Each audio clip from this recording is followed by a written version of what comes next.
इस वक्त मुझे ये बताना है कि हर घर में अल्हम्दुलिल्लाह इफ्तार के वक्त खजूर होती है, अल्हम्दुलिल्लाह। बहुत ही कम ऐसे इक्का दुक्का घर होंगे जहाँ इफ्तार में खजूर का इंतजाम नहीं होता होगा, वरना बाकी हर घर में कहीं मदीना मुनव्वरा की खजूर है, तो कहीं ईरान की खजूर है, कहीं लंबी खजूर है, कहीं अजवा खजूर है, कहीं बरनी, तो कहीं कलमी, कहीं बहुत प्यारी प्यारी खजूरें होती हैं। लेकिन खजूर खाने का मसनून तरीका क्या? हम लोग क्या करते, जैसे अजान हुई मगरिब की या इफ्तार का वक्त हुआ, अल्लाह मलक असुमतु व बिका आमनतु, दुआ पढ़ी और दुआ पढ़ने के बाद सीधे खजूर हमारे मुंह में नहीं। उस वक्त भी मेरी माँ बहनों और मेरे मोहतरम दोस्तों और बुजुर्गों अगर ख्याल रखे तो बहुत अच्छा होगा। खजूर अगर खाने का क्या मसनून तरीका होता है, खजूर खाने का मसनून तरीका क्या होता है, वो मैं आपको बताना चाहता हूँ। अल्लाह ताला हम सबको, देखो, हर सुन्नत पर अमल करना, हर सुन्नत पर अमल करना, क्योंकि हमारे नबी सल्लल्लाहु अलैहि वसल्लम से मोहब्बत का तरीका यही है।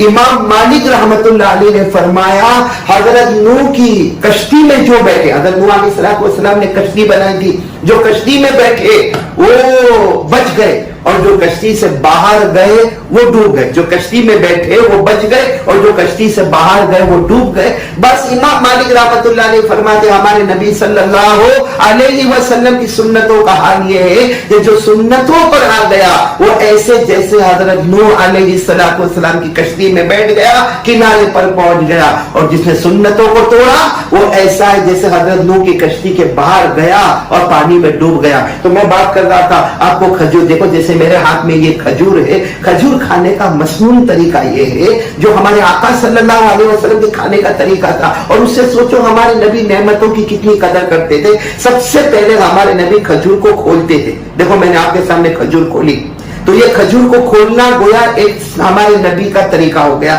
फिर उसके बाद हमारे नबी बीज को निकालते थे, जैसे ये बीज निकला और उसको चूसते थे।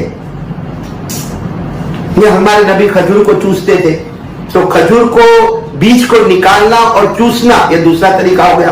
फिर हमारे नबी उसको अपनी 2 उंगली पर रख लेते थे, 2 उंगली पर, एक रिवायत में 2 उंगली, एक रिवायत में अंगूठे का भी जिक्र आता, और फिर उसको दस्तरखान पर फेंक देते थे। वो बीज को दस्तरखान पर फेंक देते थे। अब बाकी जो खजूर है फिर हमारे नबी खा लेते थे। अगर हम इसको थोड़ा थोड़ा अलग करें तो सोचे, खजूर खोलना एक सुन्नत, फिर बीज को निकाल कर चूसना दूसरी सुन्नत, फिर अपनी उंगलियों पे रखना तीसरी सुन्नत, और फिर उसको दस्तरखान पर फेंक देना ये चौथी सुन्नत बीज को, और बाकी खजूर को खा लेना पांचवी सुन्नत। अगर हम इसको अलग करें तो 5 और 6 तरीके निकलेंगे। तो एक तरीके पर 100 शहीदों का सवाब, तो इंशाअल्लाह एक खजूर पर 500 से लेकर 600 शहीदों का सवाब हमको नसीब हो जाएगा।